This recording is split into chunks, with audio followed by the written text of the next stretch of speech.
record. Yep.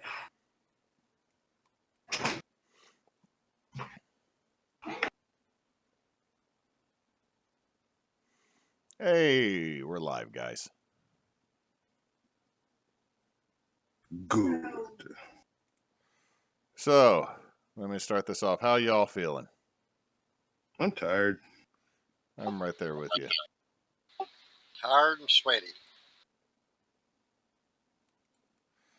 What all you been working on, Cannon?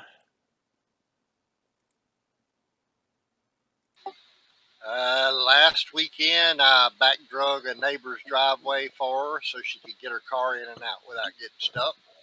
I solved hydraulics issue on my new tractor, and I got started on the framing of the bathroom in my shop. Nice. Are you going to actually have real plumbing, or are you going to do the composter? Everything's going to be real plumbing except the toilet, and it's going to be a compost toilet. Are you looking at incineration or cassette? I'm looking at a 5-gallon bucket and wood chips. Okay, easier. It's commonly referred to as humanure, and there is a site out there specifically about it and about how to do it, and it is effective. So the wood chips will do better than like the coconut compost cover-up stuff? Yeah, you start out by putting 3 or 4 inches of wood chips in the bottom of the 5-gallon bucket. You go do your business. If you number 1, you put 1 cup of wood chips in. If you go number 2, you put 2 cups of wood chips in. If you smell it, you're not putting enough wood chips in. All they're there for is to absorb the moisture, which is where your smell comes from. I've been watching a lot of videos about narrow boats, and apparently in England the big thing is to get the cassette toilet. And I'll be honest, I'd rather spend the money to get the incinerator or just do what you're talking about doing than have to haul a 15-pound cassette of my own shit somewhere to dump it. Well, ultimately, you have to take the buckets out and put them in a compost bin. Basically, you build a compost heap for nothing but the humanure, and you put it in there, and you cover it with straw, and you let it set for. If you let it set for 2 years, and if the temperatures get above 140, 160, it kills any bacteria that may be in there, and you can actually use it as fertilizer on your ground after a couple years. Nice. I imagine more of like a general yard, like a general yard manure. That's what most people recommend, just a general yard or forest manure. However, when I lived in Germany for 3 years, they used raw sewage to fertilize their ground every spring for food crops.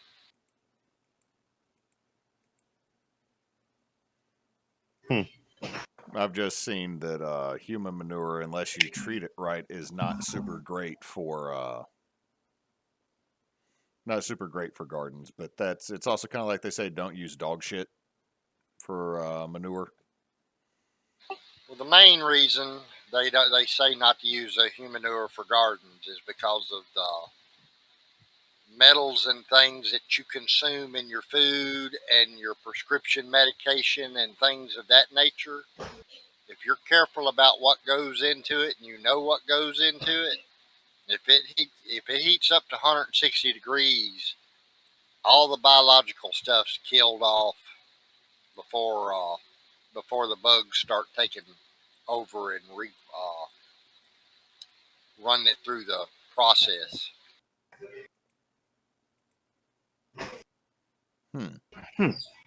Neat. I have been today. I woke up with a tension headache. Nox knows what my tension is from, and I'll get into that later in this podcast. Because I'm going to get up on top of soapbox, and I'm probably not going to get back down. But I got stressed out this week going back to all the training for work, and it culminated today after also doing a ton of yard work and getting super hot and sweaty yesterday, to where I woke up with a tension headache that you could palpably feel the knot on the back of my head, and if you poked it, I felt better. So my solution was I shelled peas, I made mead, I went for a long ass walk and sweated about everything in my body out. While after napping did not work today. And then I ran a Monster of the Week campaign that was 100% out of my ass, and I had the whole party laughing and enjoying themselves. So I'm going to count that as a win. They had to fight time goblins in a Waffle House. And I threw in Jacques de Saint Germain just for fun, because the Vampire Prince in New Orleans is always fun. Or is he a petty noble? I don't know. Nox knows more about that, I think. He was just a gentleman, I believe. But I threw that at them, and it took them till the second go round when time repeated to get stuck with it, because they didn't like. They started out in '99, and then all of a sudden they all woke up in 1989. They're like, "I don't like this. I really don't like this." So That's always fun. work-wise, I have taken the slab of spalted maple that I got up in Indiana and filled in the major cavities with resin. I've gotten up to 120 with the grit, but because the resin's in there, I'm going to have to get up to 300. I just didn't sand the rest of this weekend. And I am one mop and glow mixture away from being done with the quiver that I've been working on all summer. Nice. Oh no, it is actually legitimately nice. I am surprised with myself that I did this. Like, it's not canon level work, but I have outdone what I normally do. So I'm content with this. Now I just got to get the other $60 from the guy to finish paying me for it, and then figure out what the fuck shipping's going to cost, because he's got to pay that too. Because if I pay shipping to Canada, I will have made no money on this. Because international shipping is a bitch. If he backs out on you, I got a Ren Fair in November I could probably sell it at. Oh no, he's not going back out. He's perfect. This dude has had so much grace, because I should have had this done in June. And he's got a friend asking me for a helmet. I'm going to say this. Why? Let me ask both of you this, because you're both leather workers. Why is a helmet more daunting than a quiver? Round. I was going to say geometry. Round. It's round. roundish oval, and it's got to fit a certain size head. Well, luckily this dude's head is about the same size as mine. I just know I got to add an inch to the measurements for circumference for it to fit right. So I haven't said yes to the job yet. I've told him I'll try to draft something up, and if I can't figure out how to do this right, I can point him in the direction of another leather worker that can do it. That I told him I can't guarantee the price will be lower than what you can get online, but I can guarantee you the quality will. So if I can't do this canon, I might be bugging you to see if you want to talk to this guy to see if you can do it.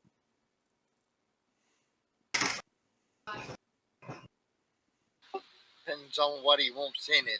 I've got some helmet patterns that I'm willing to give a shot at. He sent me. Have y'all seen the advertisements for that weird movie, The Last Duel, that had Matt Damon versus Kylo Wide or Adam Driver? It came out last year or something like that.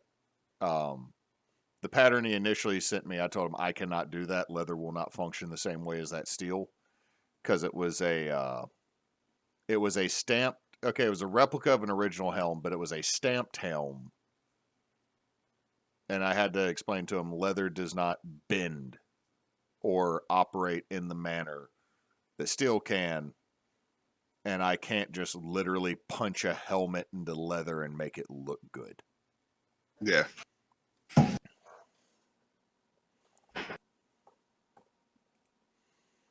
But other than that, I got my classroom set up and then found out my ceiling had a hole in it Nice.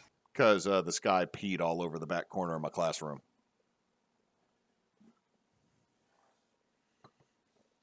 Could have been worse. You could have had a student sitting there. True, but it's I took the chair out of my shop, the big leather chair I bought when we moved into the house. Dewey's mad at me. His nap spot in the shed is now gone. But I put that in the back of my classroom. That was going to be one of my positive behavior reinforcements. Is if you're doing good, you can go sit in the big ass leather chair in the back of the classroom and chill. And then the ceiling peed all over it, and so I've got it moved. I don't know. I doubt they've retarred the roof, but I'm going to put it back in place tomorrow when I get into class and be ready for my one class that shows up tomorrow. Because I got one group of freshmen. But that's what I've been working on and building this week. Nox, what about you? I failed at a pipe stem. But it was just kind of a thing to just kind of trying to get something done. I felt like actually putting my hands on some wood. Made a little bit of jewelry. Did most of that while sitting down playing D&D Monday night. I'm kind of currently working on another little project. See if I can't get something going. That would be cool. Yeah. Aside from that, I think I'm finally getting the pool where it needs to be with the chemicals and getting the water clear. The algae's all dead now because we had an algae buildup. We got rid of all of that. About to start getting everything put back together, really put back together with a passive skimmer that also found doing some research stuff, something else to do for a pool to help reduce the algae.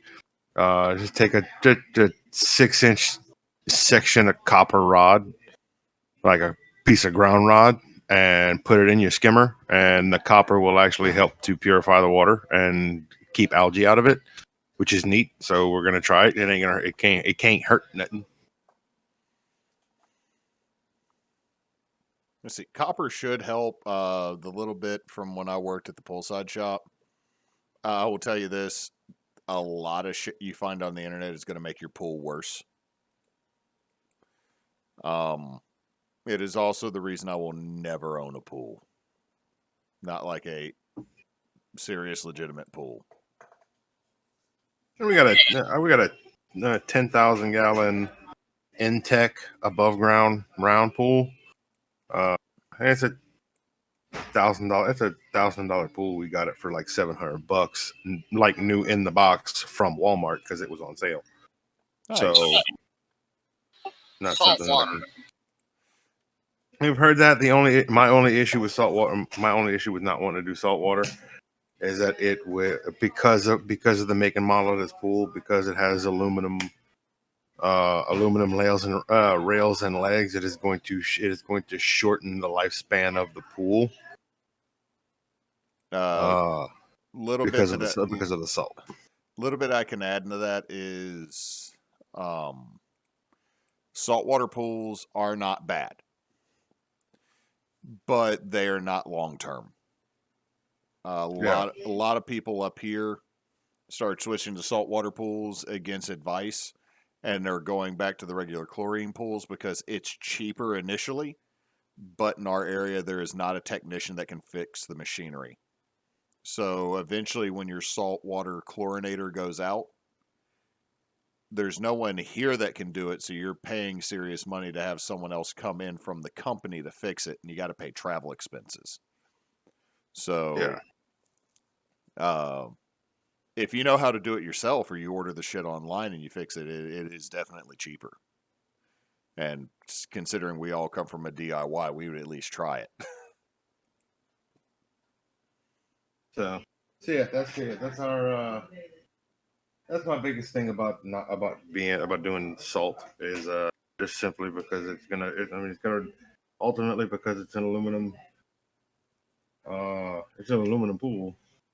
It is going to reduce the life of the pool because the poles and shit are gonna start the poles and the rail are gonna start to rot out on me. So I think we got it good. We've decided to go with chlorine with liquid chlorine instead of pellets for two reasons. The main reason is chlorine's expensive, y'all. Yeah. At least the tablets. You're spending 140 bucks for a month's worth of chlorine tablets. When a gallon when you get a month's worth for just, and it's just maintenance, like a month worth of the actual Clorox tablets for like 130 bucks when you can get when Mish went and spent like 18 bucks for 4 gallons of liquid chlorine that you just dump you test, and then you add approximately a half to 2/3 of a gallon of chlorine to the pool, and your chlorine level goes up. You don't have to wait for dissemination and for it to dissolve and shit like that. It's there and it's good to go. Now, we'll say you want to know what is one of the biggest ripoffs with the pool? Have you had to buy alkalinity powder? No, the we have one. Well, yes, we have one pack of the Clorox brand pH down, which is what that is. It's to add alkali. It's to make your pool more alkaline if the pH goes up. We've never had to use it. Okay, that's actually shock. No. Specifically, it is pH down. It is not. It's actually not shock. The shock is separate. Is separate and different. The shock has chlorine and everything else. The shock normally has. This just has the alkali to bring the pH down if necessary. That's all it does. Okay, that's not alkalinity powder. Alkalinity powder is literally baking soda. Mm-hmm. It is to increases the pH to more of a base level. But every time I had to sell it when I worked at the poolside shop, basically it is a giant jug of baking soda, so you can cancel out the alkalinity in your pool. Which luckily here in the South we don't have to worry about that so much. Mm-hmm. The biggest thing we got to worry about down here is algae. Mm-hmm. So the only thing we're dealing with right now, as far as that goes, is we had an algae problem for a couple of months. A lot of it due to the fact that my dad had a stroke. So the pool was not exactly our highest priority. So if it was your priority is an issue. Hmm. So we managed to get so the algae managed to come up, and we took a couple of weeks. We started getting everything. We basically got it down, vacuumed it out. We had just a regular B filter, AC filter pump. They're one of the paper filter pumps. We got to the point where we bought a hand vac, one of the pole vacuums, one of the manual ones, and we would take the return off of the pool, stick that in a pipe, and then vacuum out all the algae, and then hit it, and then try to do it that way to get rid of a lot of the algae. Finally, I said, screw it, and we bought. And I, over the course of about 48 to 62 hours, I put quadruple the recommended amount of algicide in the pool, and that killed it. So all the algae's dead now. And then my dad ended up finding on Facebook Market, ended up finding a brand new inbox sand filter. Nice. So we got it was like $200. He got that. I put it together and I was like, oh crap, they don't fit the return, the intake and return tubes from that we have from the intake ones, because the intake ones are like inch and a half tubes, and these are inch tubes. So I was like, well, shit, how am I gonna deal with this? And then I looked online, and sure enough, they actually have a conversion kit for the pump that we bought. And like $16, and you change out the inlet couplers, and I literally just undid the clamps from the old pump, plugged them into the new pump, backwashed it, turned the pump on. So now we are currently working on clearing the pool up. We got the majority of all the dead algae out.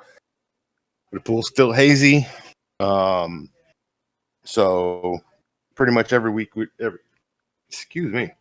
every week we've been going on and going in swimming, and then after we're swimming,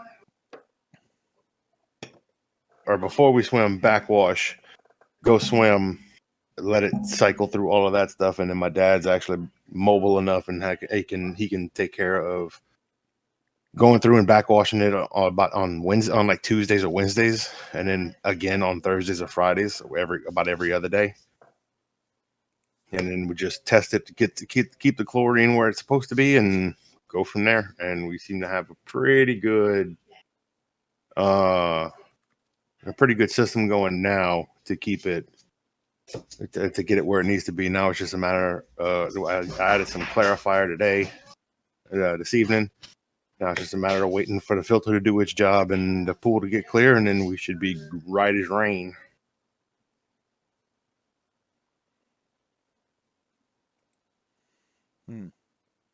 So, I had a question for Cannon that I've been thinking about, and I've looked on the internet, and the internet gives me the internet answers.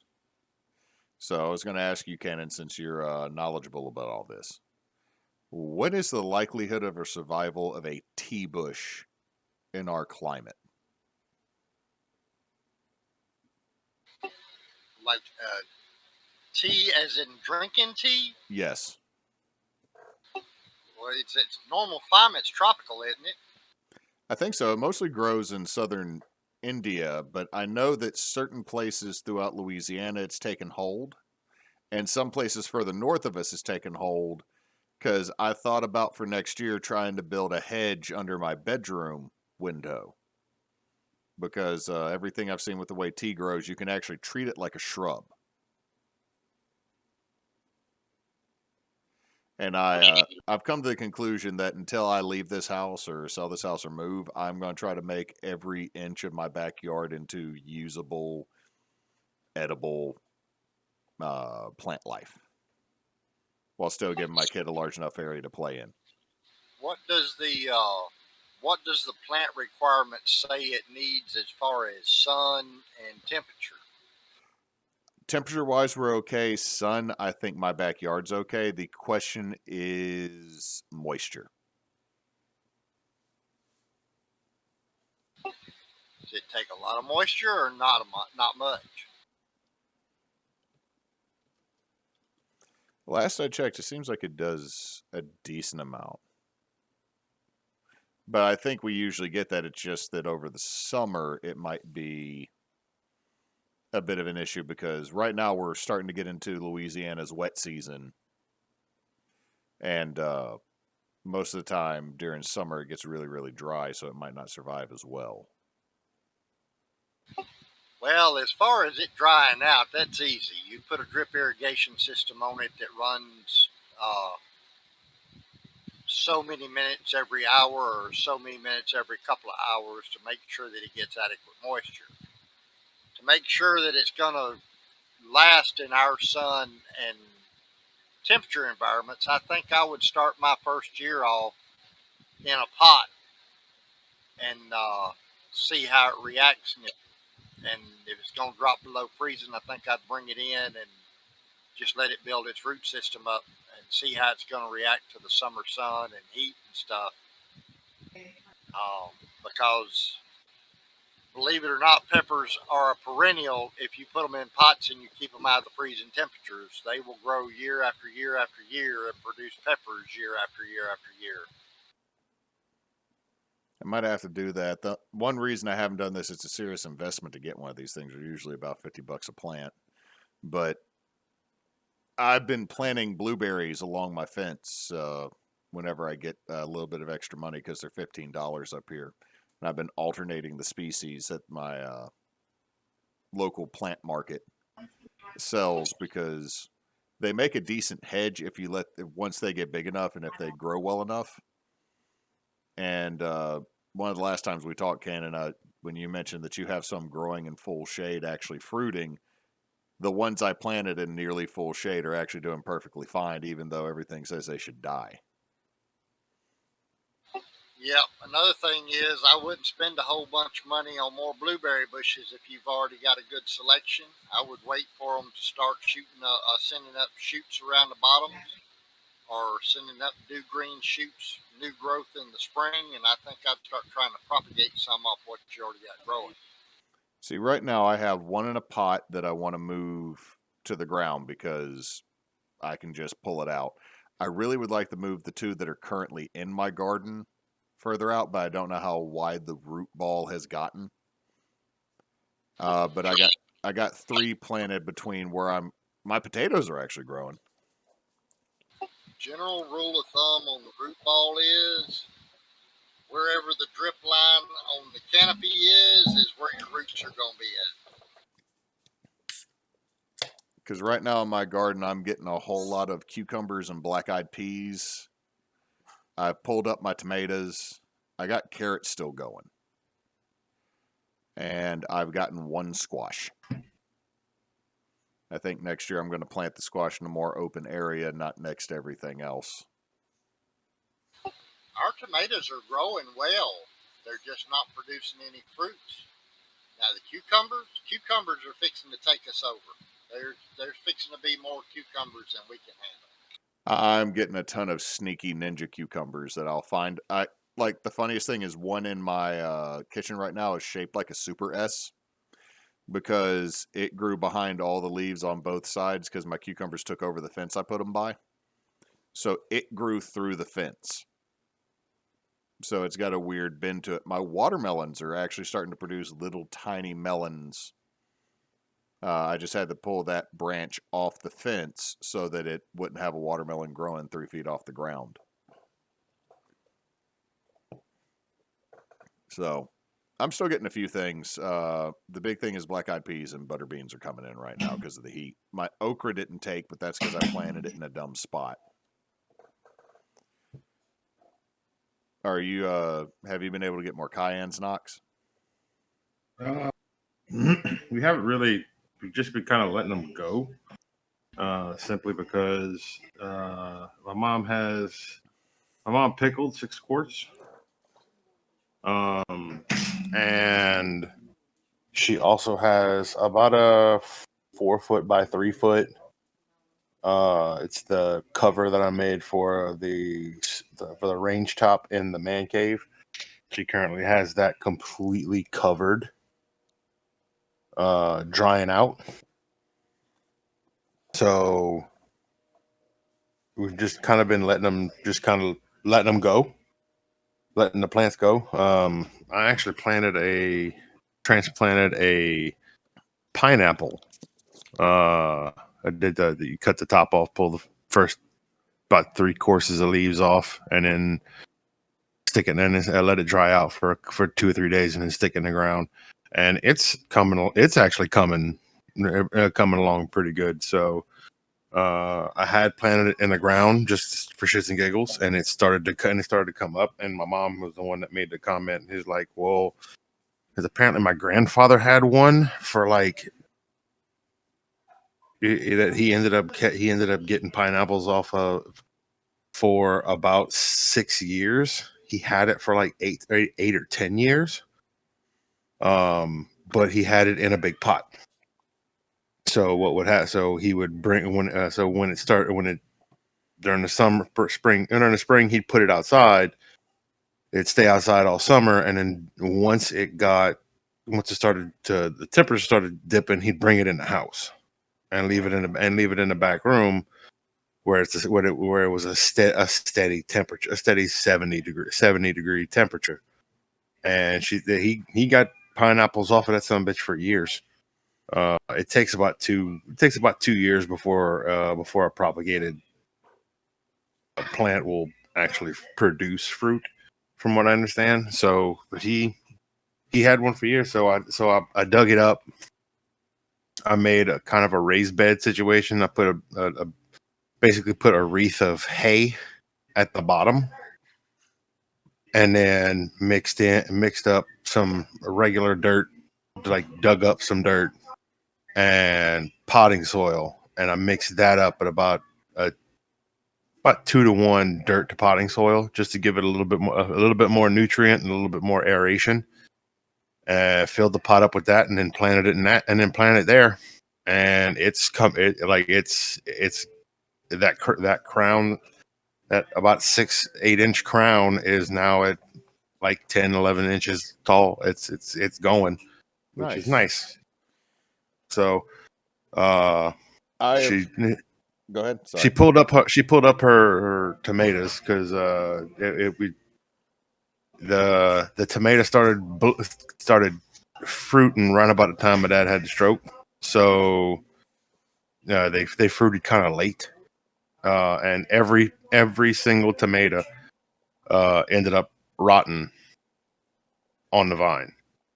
So she managed to get about 6-8 tomatoes off of it, and then finally she pulled them. She's like, you know what? Don't care. I'm over it.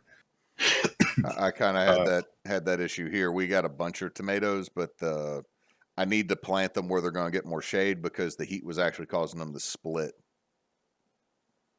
They said they say it's tomato worms. I'm not 100% sure. What would happen is they would end up flattening and rotting on one side on the vine. That sounds like worms. So she kind of gave that up for lost. The cucumbers. I think the issue was it was just way too hot for the cucumbers this year down here, and that cucumber plant was pale. It was a pale yellow. Has been a pale yellow since it started to sprout. And then her bell peppers. Her bell peppers started to fruit about 3 weeks ago. Keep an eye on them, because all the peppers I've had this year have been small. Like these two. These are like they aren't even, they're not even 24 inches tall, and mine started fruiting to where I have all my bell peppers wired right now, because they're producing. I mean, they're not producing a bell pepper bigger than an apple, or not even as big as an apple. I mean, maybe the size of a tomato. And it causes the whole plant to bend over. And my problem is I've noticed this Bosch cow next door. His cow horns did the same thing. They're still not big, but they're producing full size peppers. And I've noticed anything that the Bonnabelles, the ones that you normally get when you go to like the Home Depot or Lowe's or anything like that, all of them are really small this year and didn't really grow a really thick stalk. So I'm starting to wonder if there was something with the seed or with the crop this year that was put out, or if something happened with the heat that just made them start, producing earlier than the stalk would normally allow them to. We got Ricky bought a few years ago had bought a survival vault. It's got, I think it's got like 38 to 40 different types of seeds in it. All different kinds of stuff. Like from watermelons to tomatoes, and like 4 different types of beans, and just a whole bunch of stuff, like a whole bunch of greens and stuff like that. I gave it to my mom. It is currently sitting in the refrigerator at her in the man cave. I think once we build out there, then I'm gonna crack that thing open and I'm gonna start start my big garden and go from there and decide how I'm gonna build my garden and do that so that I have a whole bunch of different stuff that I can use that I can do. And then between me and my mom, I think we'll be able to get a real good crop going for hopefully next year. It highly depends. We're still kind of up in the air. We're still trying to figure out what we're gonna do as far as the whole house situation.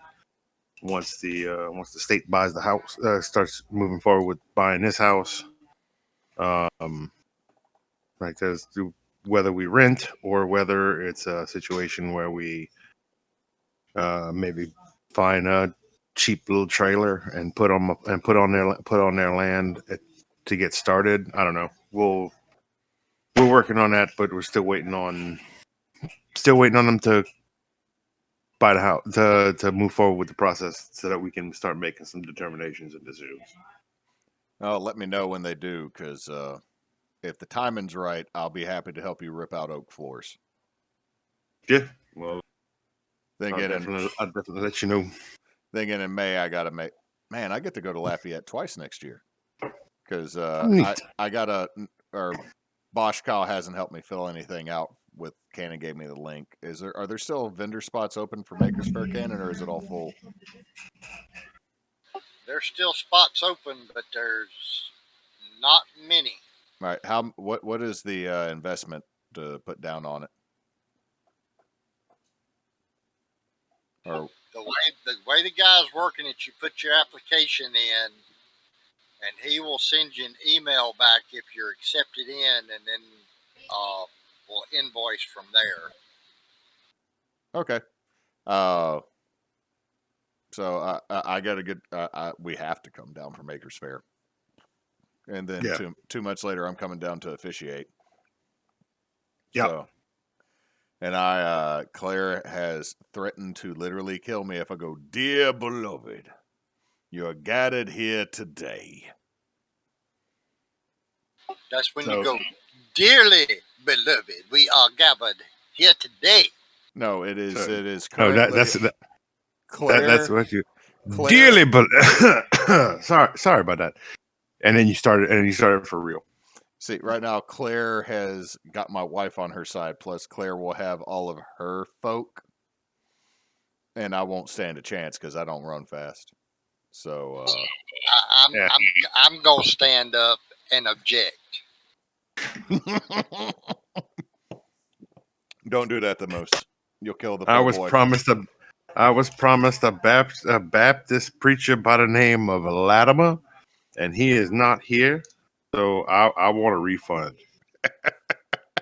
This ain't a legitimate Louisiana wedding if Latimer Hogwaller does not officiate. Don't get me killed, Cannon. Please don't. I have a child. I got And bills. Ooh, that looks nice. And when she looks at us, we are literally just gonna look at her and go, hey, "You knew what you were getting into." Does anyone object? Uh-huh. She ain't good enough for him. She ain't good enough. You gonna die, Cannon. I won't die. You'll die in that situation. Oh no, Moose will legitimately agree. Tall bastard. Anyway, Moose agree that she's not good enough for him. Oh god, yeah. He is 100%. He's waiting for the other shoe to drop. I love him. He's an idiot. I told Emily a while back with Moose and Claire that the big thing here is that Moose will literally do anything for Claire. She asked him to go kill somebody, he'd do it because you have this cute young thing come up and all of a sudden tell you you're hot when you ain't had that for a hot minute. You will literally murder somebody for that. Can I bring my double barrel and make people think they got to get married? See, for some people that don't know no better, that would be funny, but the rest of us know this has been going on for at least 2 extra lives. Yeah.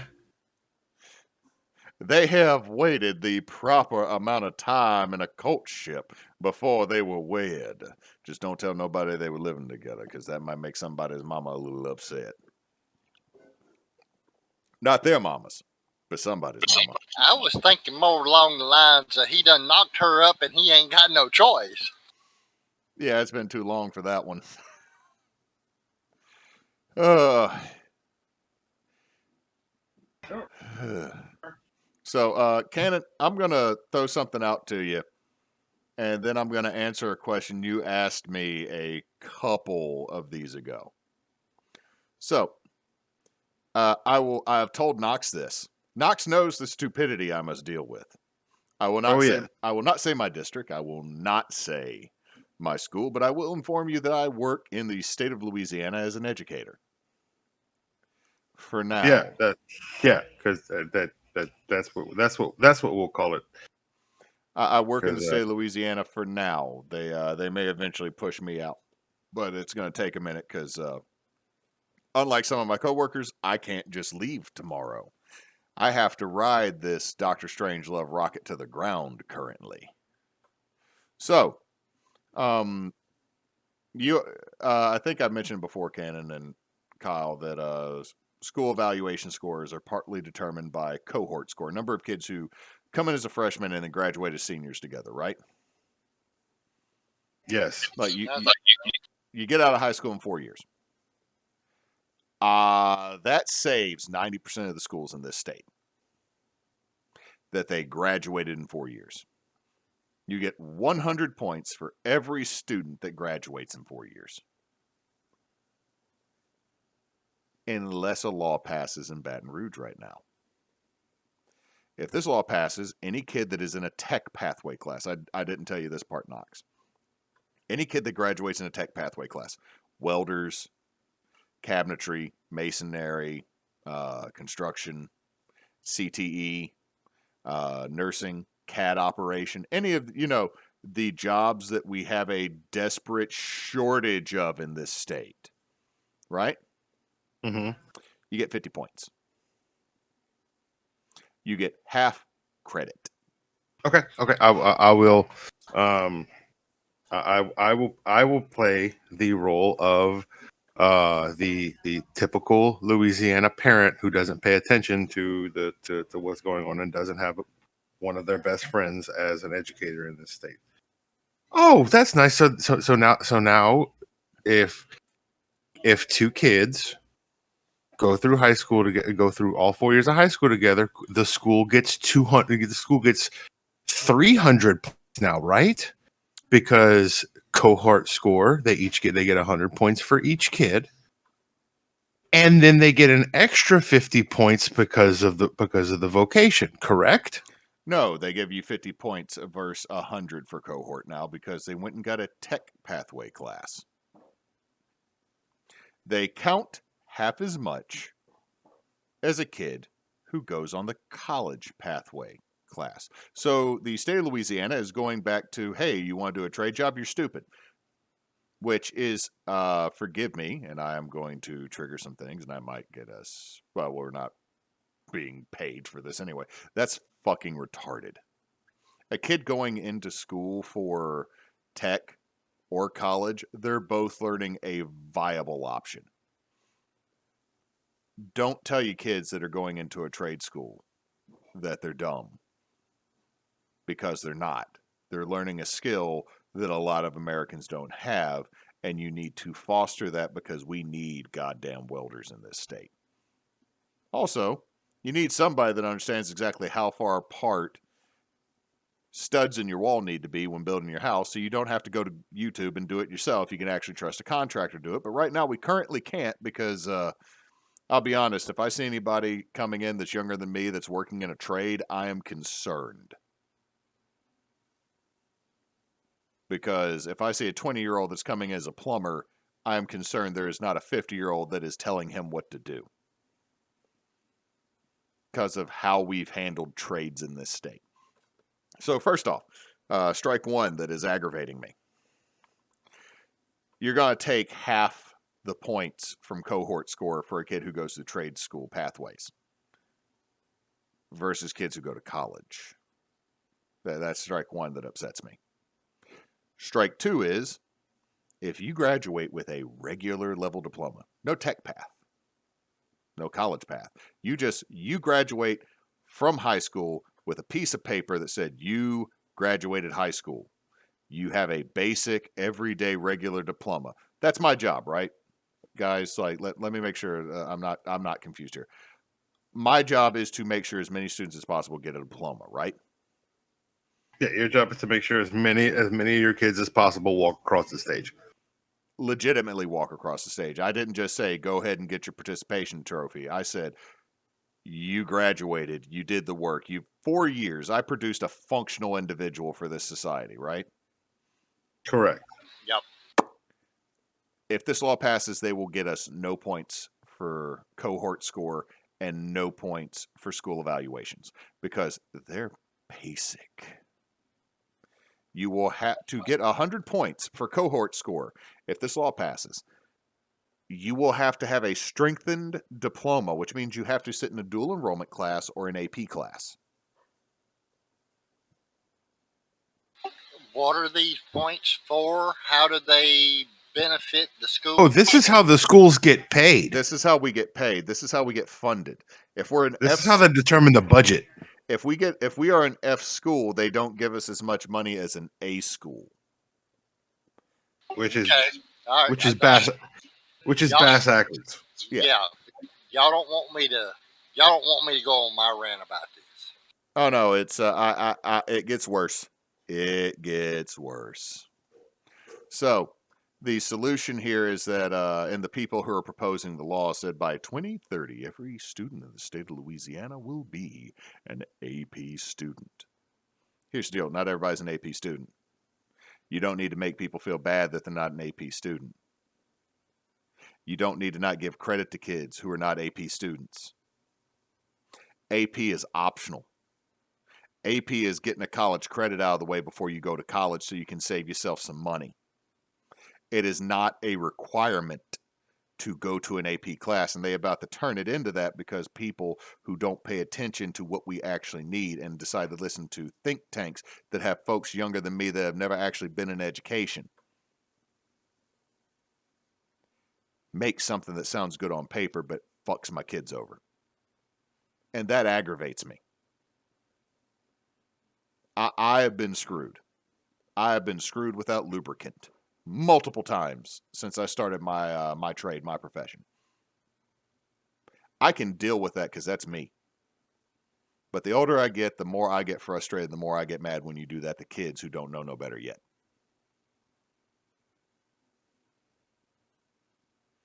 So I'm frustrated over this. Because if these people change this evaluation method, it is going to do one thing: defund education to where we have to privatize. And Cannon, you asked me about that, and I'll get to that in just a second because it gets even better. This is on my district. We completely digitized social studies a year and a half ago. We have enough computers for every student. I'm going to get computers because since I have AP and I have resources that are only accessible through College Board, which means I have to have computers and they have to sign up so they can take the damn test, I'm going to get computers. I'm solid. I'm good. They told all the other teachers, we are not going to give you computers. English has books. Math has books. Electives have books. Social studies is completely digital. So we have the entire curriculum that matches state and federal standards. I helped make it. for 4 social studies subjects that are being taught this year. And we have no access to those because they're not going to give them computers. So I spent a good chunk of this last week getting whatever I had to everybody else through Jump Drive onto their computers. I'm still going to be doing it tomorrow, whenever I don't have my second hour, which is all freshmen. I'm going to be giving everybody everything I have, because until we know how many computers are in the district, and before they shuffle them, when they finally shuffle them around, then they will have access to everything and everybody will have a classroom set. But that probably will be October, which is not unusual for how education works. I had to help a veteran teacher who is in their 60s that is willing to walk out the door tomorrow get stuff so she can teach her classes. This is 100% bullshit done by people who do not sit in a classroom anymore and don't understand anything. And the longer I teach, the more I understand why every NCO sergeant is pissed as fuck at anybody that has a bar on their shoulder. Is because they'll say one thing and not actually know what you have to operate with. On top of that, it gets worse because we are going to have to get pre-tests through a program called DRC. I don't have access to make a test through DRC, so I don't know if there's a test already made. But since nobody has computers, we have to get the pre-test before we start instructing class. The second and third week are when DRC is going to unlock so we can use it. Give a pre-test before you teach, starting with week 2. The people who are higher up than me in the food chain don't have 2 brain cells to rub together to solve anything right now. They are hold out left hand, shit in it, and then until you tell them what to do, they will stand there with that left hand full of shit. And the thing is, I have coworkers that are crying. I'm over here laughing because at this point I'm basically at I live, I die, I live again. I've been in that position where you have to laugh. You have to. Absolutely, it is imperative that I laugh. It is imperative that I find this funny, because if I don't find this funny, then things are going to start, and I'm going to start setting things on fire. Well, it's more or less right now. Much like I've told y'all in the past, I've had students go, "Your smile is not friendly." I now have supervisors that have looked at me and go, "Your smile is not exactly friendly, Mr. Hall." Funny how that is, right? So this is the shit show I'm about to deal with being in an underfunded school. Now, connected to this, a while back, Cannon, you asked me about privatizing education. I will start off with 2 benefits of privatizing education. 1, we no longer have to do standardized testing. That's really fucking tempting. 2, I don't have to answer to the state directly. That's really fucking tempting. And then there is the biggest problem, which is to privatize education, at least in the state of Louisiana, it will cost us more than the current situation of teaching, because the company is going to come in with an underbid, just like every goddamn government contract. And then when they can't do it for that amount, they're going to come back to the government and get more subsidies, which means we're going to pay what we're paying for private or for school, then paying the additional that the company says it needs to operate it. The next problem with it is if AT&T sponsors Carroll and then drops Carroll, or drops some other school as well, all the electives those kids take don't count when the next company comes in and takes over it. So the problem with privatizing the education, not private schools, but privatizing, is all we're doing is shuffling chairs, and then somebody else makes money off of this. And I'm fully fucking tired of that, because education ain't meant to make money. I'm not talking about college. That's a whole nother fucking book of bag of worms. But I'm watching our system fail children, and the alternative do the same thing, but 5 years later. And then I watch somebody in Baton Rouge go, I don't know why we're losing teachers. I don't know why they're going to states like Texas and Kansas. And I'm over here going, you really fucking don't? You don't? One, you pay shit. Two, We don't know why this is happening. Would you like to? I can tell you. it's like they punched me in the face and then go, why are you upset at me? Like, well, you literally slapped me right here, said I was bullshit and worthless, and then I'm not going to say harder, daddy. I'm sorry. I'm not going to tell you harder, daddy. You're lucky I didn't shank you. I am a professional, or I would have done it. The government is pushing the agenda to get the kids to go to college so they can get into debt so they can keep them in slavery. Boom. Because all they do in college is indoctrinate the kids to tell them they've got to get these educations so they can make this big money. And when they graduate, the jobs aren't there for them to make that big money. So they go in debt for their student loans and they're stuck in a round circle of slavery to try to pay off their debts and make a living. I had a discussion not too long ago with somebody about $1,200 and $1,300 a month rent on a 2 or 3 bedroom house.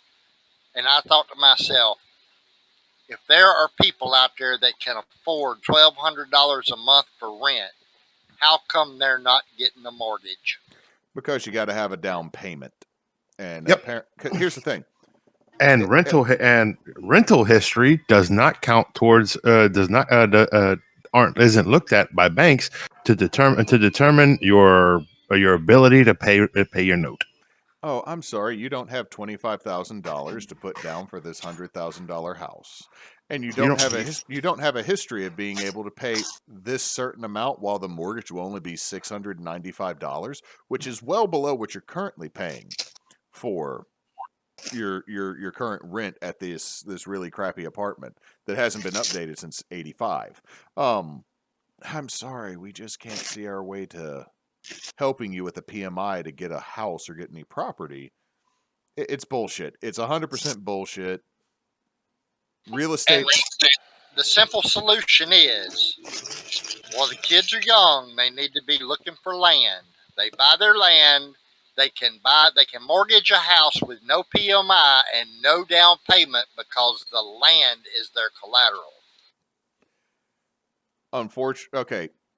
Your state, my state, we can do that. There's other states you can't do that in because I don't think there's any land in California that is not owned. Anybody that buys land in California just needs to be taken out and strung up by the neck because they're too stupid to be living in this country. I don't have that strong of opinion about it, but my thing is when there's a whole state that has fire season, we got to figure out fucking something. Part of it is, remember, please allow the logging companies to cut 1 mile wide fire jumps and not be pissed at them because they cut down those trees, because you will literally burn your motherfucker down.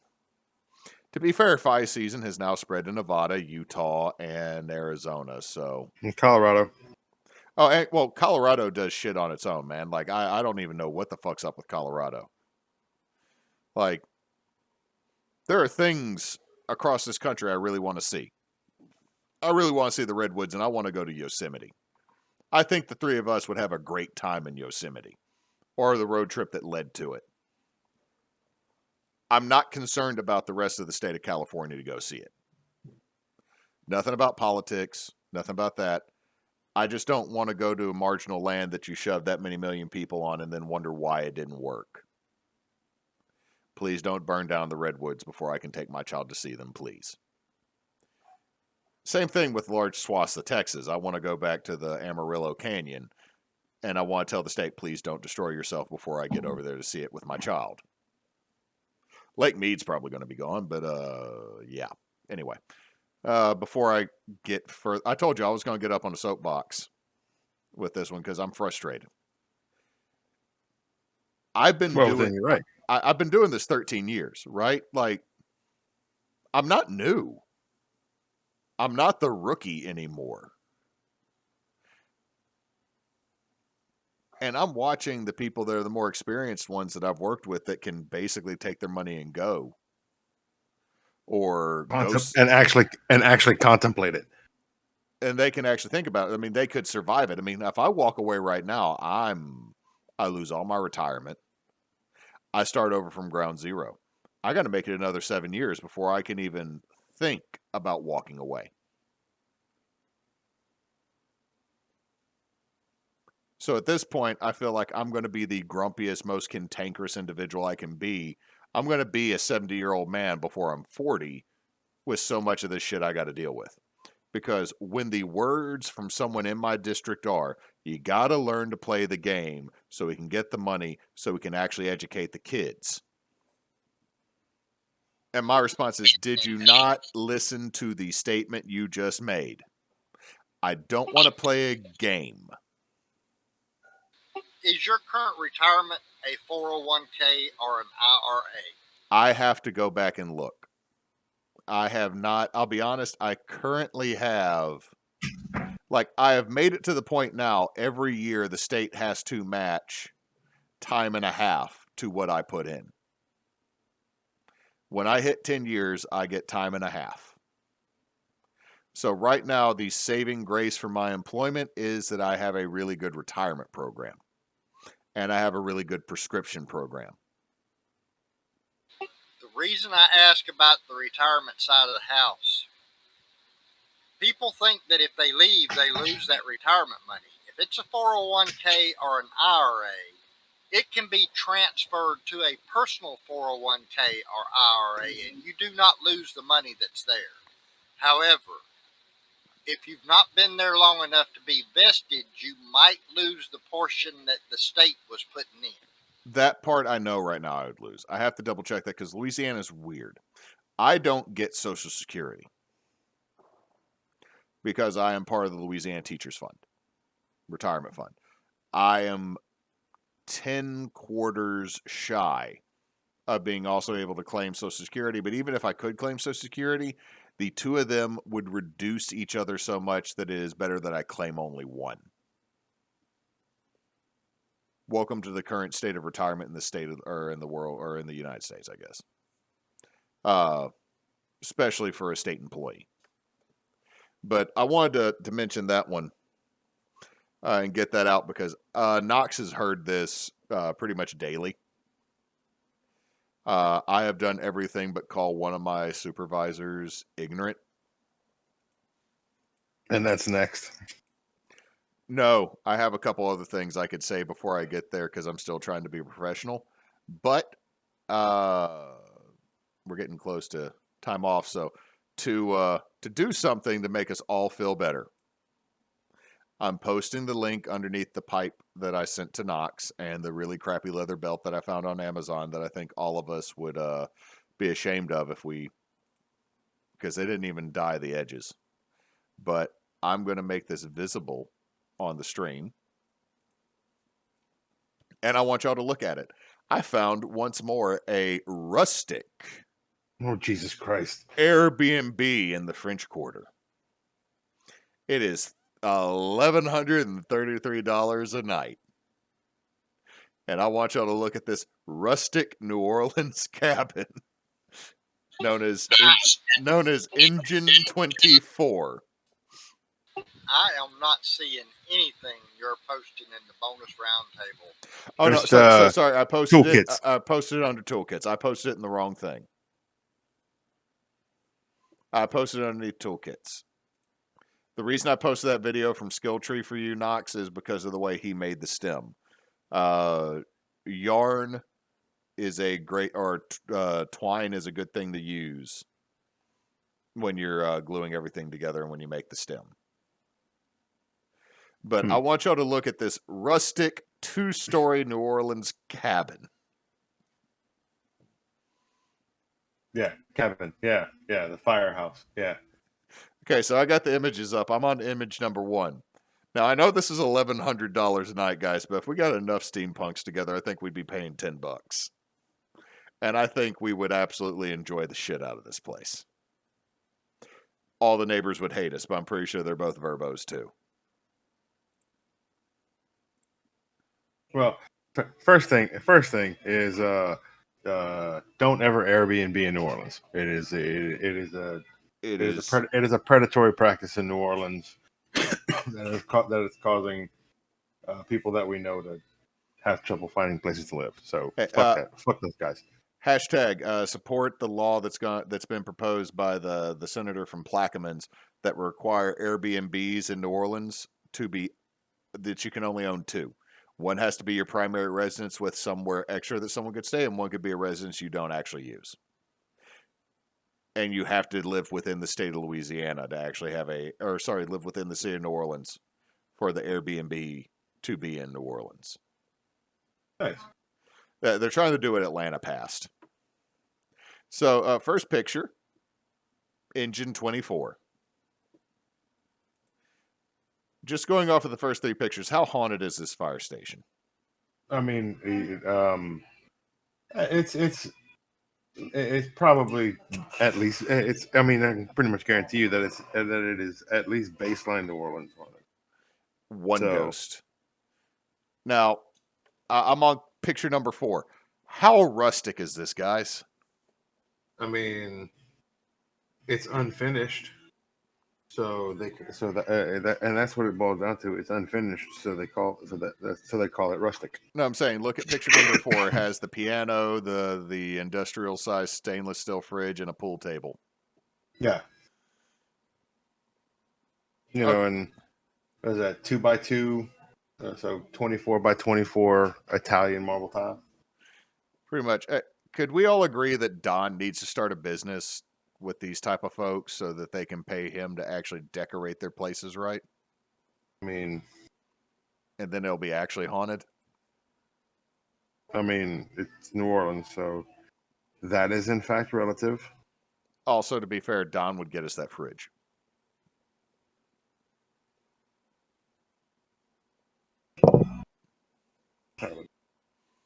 Okay, so I'm like, all right, I got to picture 9, and now there's a narrow ass hallway to a fire door.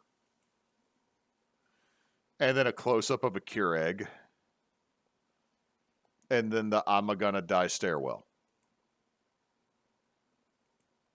I've already been through all the pictures, and there ain't a damn thing in any of them that's appealing at all. Okay, I'm gonna say this: the shitter at the bottom of the stairs is a little bit appealing because after I nearly break my neck, I'm gonna need to pee, and at least I can roll to the toilet that's in that room. Hey, Nox, look at number 15. I want your opinion on this bed. The floating totally totally destroy your shins. Wait for it. You mean the twin mattress on the king waterbed frame stacked on top of a full stacked on top of a full frame? Yeah, that's neat. And the fact that this room has a corner door, which makes the room all sorts of wonky. I need you to look at the right side of the screen and tell me what's missing about 2/3 of the way up. Right side of the screen. Oh, this opens up to, this isn't even a full wall. This is a loft style bed.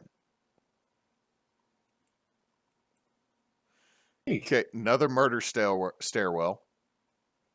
I think that's the same murder stairwell. Another room with I wouldn't. Okay, number 19. I would not sleep with the I'm a ghost and I'm opening up the door above your head while you sleep door. Yeah. Like I would have to. There'd be some. Okay. Okay. Let's be not. Let me be nice though. The bathrooms look nice. Why the fuck there's a stairwell where there's a bunk bed? Yeah. Yeah. Backyard's nice with the little That's little blocking condo. off the door to the outside. Okay, looking at pictures 30 and 29, you gonna die getting out that bed. Oh yeah. Now going back to the courtyard's nice. The courtyard is nice. I like the fountain. That would be a nice sitting area. Everything else in this place The only benefit I see to this, guys, is if we got so many of our fucking steampunks together. That's where the rustic comes from, Hewitt.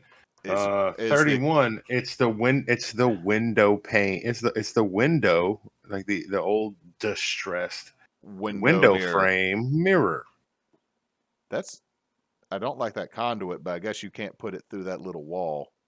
Correct. That is a pocket door. Okay, why is it bathrooms got to be like sparkling white? That is just asking for you not to get a deposit back.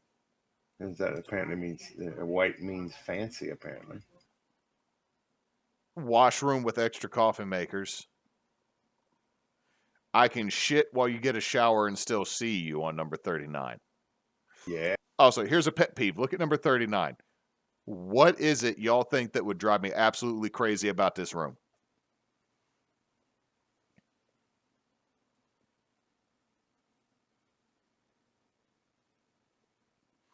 Look at number 39, the bathroom with the frosted glass 4x4 squares.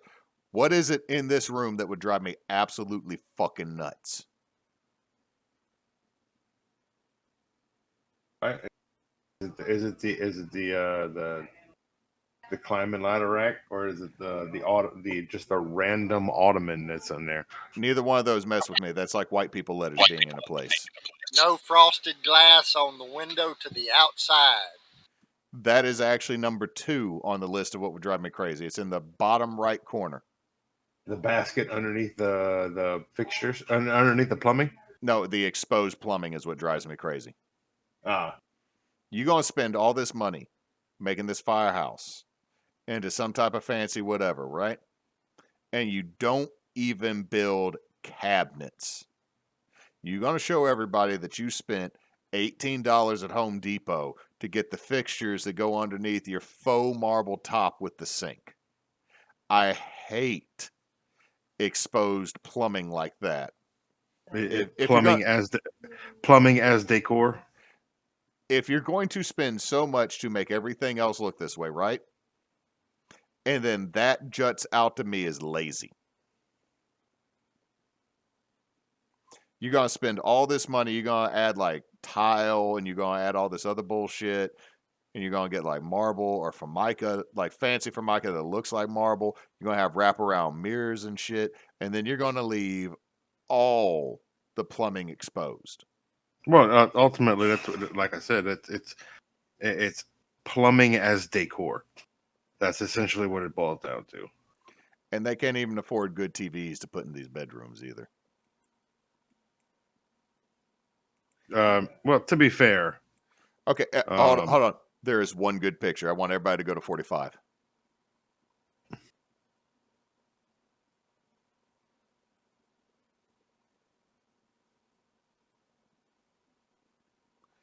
$45 is a good picture.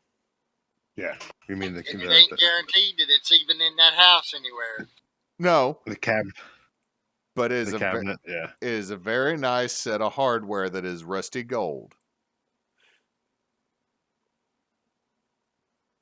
Now I'm going to throw one more up here. However, that one I'm not gonna do something that's super painful. I'm going to send y'all this link on Discord, and then we'll end on what I think is actually a slightly positive note. Give me just a second to take my pup out. All right. I actually need to step away to pee. So I believe what is up on Discord is the Four Cypress Acadian Cabin. So I'm going to leave it up there, and we'll be right back. Is that what popped up for you, Nox? Yep, I'm looking at it. All right.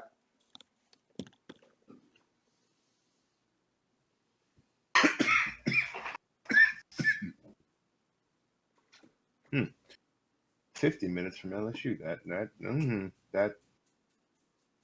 has that's potentially my way.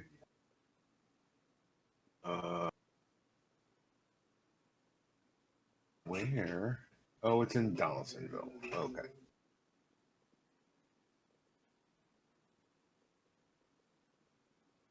Okay.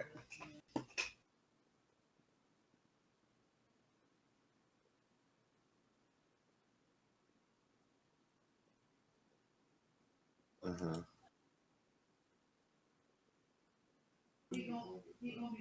Uh-huh.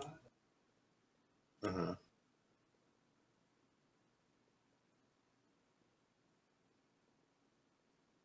Yeah, this is definitely Momo's house.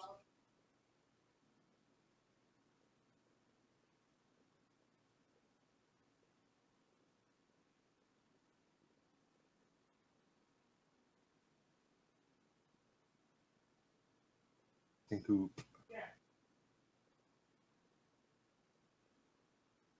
And showing more. Okay.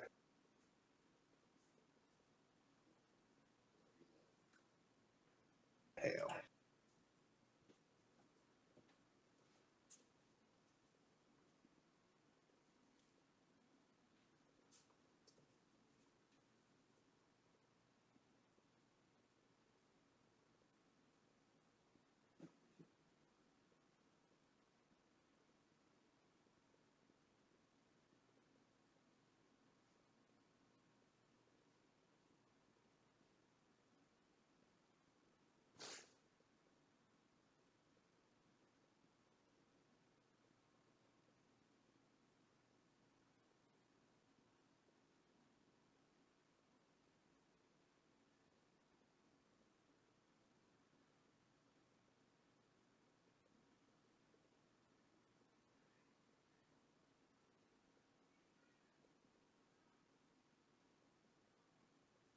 All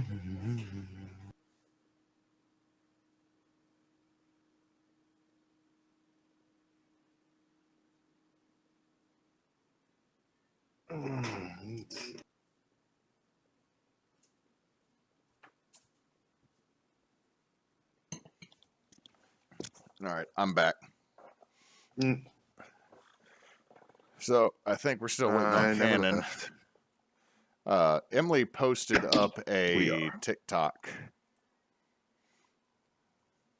that. Now, do you remember which one you touched? I do.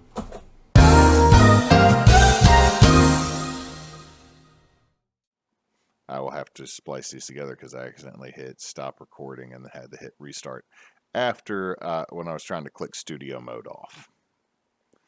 So Emily found a Good job. to all my voice acting DMs and other folks. Here's a quote I want you to read. That's the video she posted. And she got me to actually do it in villain voice.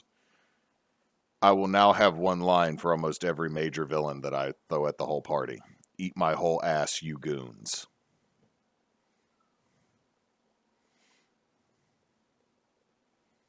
The line, eat my whole ass, you goons, is now going to be something that any one of my BBEGs will shout at the party. Why not? You know?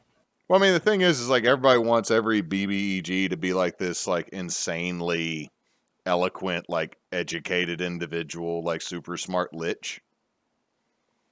Nah. Sometimes the BBEG is just an asshole that got enough power to do what he fucking wanted to do, so he might not be eloquent. So eat my whole ass, you goons, actually falls well within what I think a BBEG might yell at a party. I firmly and 100% support this. I will say the BBEG for Holy Winds is probably not going to say that because... Oh, no. Okay, well, we're still waiting on Canon. I absolutely love the most hated individual is quite literally a ladder climber. Y'all do not hate the possible trans-dimensional lich as much as you do a dude who got upset he got passed over for promotion, so then he orchestrated shit to get that promotion. Yeah. Well, and to be fair, fuck him. To be fair, 100% fuck him. I'm playing him, and I feel that way about him. So he's gonna. I mean, he trust me, it's coming. It's not going to be nice. He gonna get it. I'm pretty sure we're going to have, like, we just have to keep Tarl from killing Dreyfus so he can claim line ender status.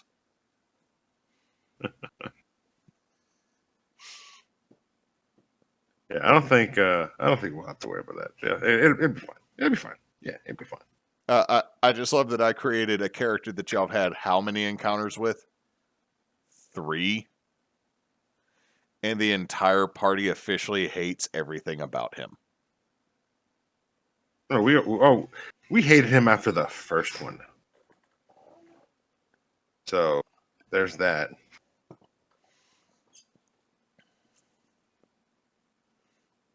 I feel that means I did my job. Yeah, I mean, when the party hates the guy that you made, I mean, you did you, and that is the thing. I think legitimately he is the most hated thing in all of Holy Winds. I don't like the dragon. The dragon was just stupid. Agreed, and my character also agrees that the dragon is just stupid. Hamantha. Well, Hamantha, that went south, and I loved it. Yeah, Hamantha ultimately was her own worst enemy. So, well, no, someone threatened her. She threatened back, and then she got ganked by multiple people. Well, the thing is, she threatened the wrong person. she threatened the wrong. She went about that the wrong way, and then eventually, so she actually ends up paying for it. So consequences. Ooh. I'm back. All right. So, moving on to this 4 Cypress Acadian cabin. So this is the first thing that actually popped up when I Googled Rustic Louisiana cabin VRBO. Hashtag not sponsored by VRBO. Hashtag never will be. Hashtag don't want to be. So just on picture number 1, at least on the outside, I'm getting the vibe. I have. Oh, shit. I have gone ahead and taken the liberty of looking through for most of the pictures. Yeah, we about to go spend a night at Maman's. So let me ask you, because this is not a piece of architecture north of I-10, especially not north of Alexander up where I am. Looking at number 3, the outside attic stairwell access. That is a traditional thing. Where the stairs go all the way to the end of the porch? Yep. I guess you have to do that at the right angle. Yeah. And it could be either attic or loft space. Okay, so I'm looking at number 4 right here. I'm going to bust. It's nothing against this place. I'm going to bust my ass on that porch. Because they painted the porch.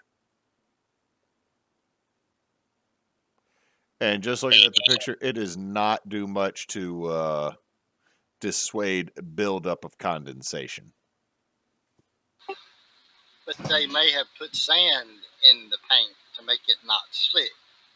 That is also a thing that they do. Now, looking at number 5, they got decent cabinets. Which, this is the nerd in me, is one of the things I look at is with them cabinets like, though. Because if anyone gets anything from a big box store, they're usually not good. If you actually see handcrafted cabinets, or at least well put together cabinets, it's a thing for me. Mostly because I've had to slightly fix the cabinets that they fucked up that were hand built cabinets when my uncle had them modified when he moved into his new house. Your old house. Yeah, my old house. How do you fuck up a countertop that bad and leave it that unlevel? And he's like, it's not unlevel, so I plugged his sinks and then ran water in them, and all the water ran to the front right corner, not the drain.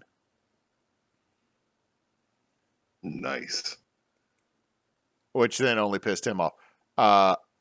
Looking at the stairs above the washer and dryer, that's going to kill you. Yeah, that ain't even come close to code. Yeah, well, how old is this house though? Is the big thing. 100 years. I like the hanging bookshelf This next to the kitchen counter or the kitchen table. If the description is to be believed, this house is approximately 16 years older than my house. I'm also okay. I'm looking on number 7. Nox, are we fitting through that door? Yeah, I mean carefully. Is there a ducking? Oh, more than likely, Would Moose knock the shit out of himself?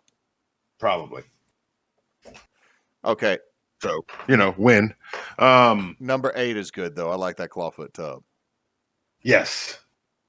And like I said, this is 100%. Ooh. This is 100% spin. You can go spend a night. It's just you can go spend a night in my malls. Okay, everybody look at number 9. Cannon, what you think about that sink cabinet? I like that. I do. I had to find a good way to make this end on a positive note, guys. This one makes me happy. But I really That's a creative solution to that old world sink that would have had that exposed plumbing under it. I really do like that. I like how they curved that. Mm-hmm. Which means somebody knows something about cabinetry and something about woodworking because look at the door. The door is curved. Somebody knows the angles. I don't know the angles, but they do. Also, I'm looking at that toilet. That's actually a nice toilet because it's not a tiny toilet. And I spent a solid chunk of time last month up in Indiana. My in-laws' toilets, and then the Airbnb we stayed at in Indianapolis had tiny toilets. It's one of those. It's one of those that you got to scoop and lift something so you can actually poop. You know how to tell if the toilet is too small?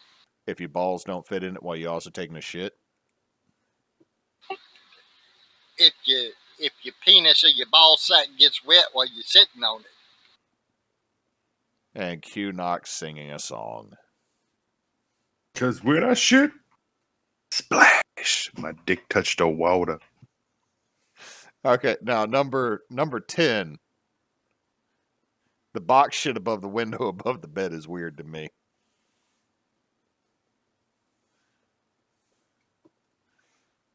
However, I do love the ribbon tied to the broken chain for the ceiling fan so you can still pull it. I currently have that in my den. In my den. So that ain't no ribbon. That's a fly strip. Is it a fly strip or is no? That looks like a ribbon that's been clicked in. Now, okay, so I gotta ask y'all, looking at 11, looking at 12. What's behind them screens though? What is behind them old ass blinds turned into screens? 100% being 100% genuine water softener or water heater. Yep. Right, water heater. That's what I meant. Okay, number 12, Kyle, you nailed it on the head. That is going to Mama's. Oh yeah, you're gonna spend a night at Mama's. Now, I also want to say on the far right hand side is the couch that. Okay, if all your cousins going to Mama's, you want the green couch. Yes. Because if you get on peach, you want the tan couch because the tan couch is parallel to the TV. So you can lay with your head up against it. No, because there's a chair across from it. There's a chair across. Green couch. Yeah, but you can lay. Yeah, but you can lay across the whole couch and look forward and see the TV. Yeah, but with the number of cousins you got, you all got to sit on that, and somebody hitting their head on the cabinet. Look, all I'm saying, look, it's not my fault that BJ's taller than me. All right. Also, let me address the white people thing in this room. All of it? No, the fleur-de-lis on the glass table. Don't touch it. No, you don't touch it. But also, don't touch it. Let's be honest. Your mama didn't have a glass top table in her kitchen or in her dining room. T. Frank bought that for Mama when they went on vacation to Branson. You don't touch that. That's Mama's Branson fleur-de-lis. I'm just talking about the glass top table. It was to commemorate the one time that the Saints won the Super Bowl. You don't, and don't put them Hot Wheels on that glass table. No ball. No, but You're gonna okay. break my table. Let me actually tell you. Me as a little kid, you know what seat in that room I want? I'm gonna grab that ottoman, move it about a foot forward, and sit on it, and then watch TV from the ottoman. Or Uh-huh. better yet, you get on your knees behind it and lean over it. You Yep. put your elbows on it and you watch that shit from there. Man, this is literally the windows are nice too. It looks like they updated those. A fireplace that they put a curtain in front of. The fireplace is shy. Nobody use that no more. We don't. They don't need to use the fireplace. It's not Christmas. We're not gonna make s'mores or nothing like that. You don't need the fireplace. Okay, the You other keep reason you keep the panties on the fireplace at all times until we light it, and we don't light that. And we don't light that till 2 weeks after Thanksgiving. Okay, look at number 14. I love the hidden thing in this room. You got the office chair with the little half-ass closet / dorm room style storage above it. You got the crawl space closet, and then the hidden ass box fan. Like they did. Like none of us know. Like none of us know that you gotta have a box fan to survive summer in Louisiana. I got two. We got a nice little new tower fan. I got a tower fan in my bedroom. I got a tower fan going right now next to me here in this room, and then my mom just gave me a new one as a bribe to try to stay at my house while trying to get my son back into schedule for summer. But I said no. But I also stole the tower fan that is now blowing on my side of the bed, not just the one on Emily's side of the bed. Win. Yep. But also, there's a little ass desk over here too. That's And not that's and you see what's in front of that fan, huh? You see it? That's the blue covered chair.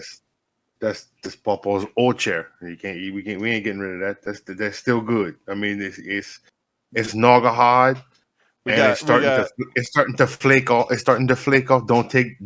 I swear that you take the ball. Don't take the sheet off that chair. You're gonna have little flakes all over my spare bedroom, ball. And also, there's stains on it too. Because you gonna. I swear to God, you take that off. You take that off. You staying in here until all of them pieces is picked up, and you're not using my good vacuum. You're gonna do it by hand. And they jacked up the bed so the kids have got a place to sleep on the floor underneath. Yeah, but that's also might be because underneath it are Mama's Christmas decorations and the Tupperware. Yeah. Now, number 15, I love how they said, we could center these beds. We could put one bed between both cabinets. Or we could make the beds lower and put them underneath the cabinets. Now you have access to no cabinets. Ma, that's the beds is sitting away from the wall because there's a floor bin thing down there that looks like it might have some air conditioning ducting or something run through it. And then there's the murder crib on the left.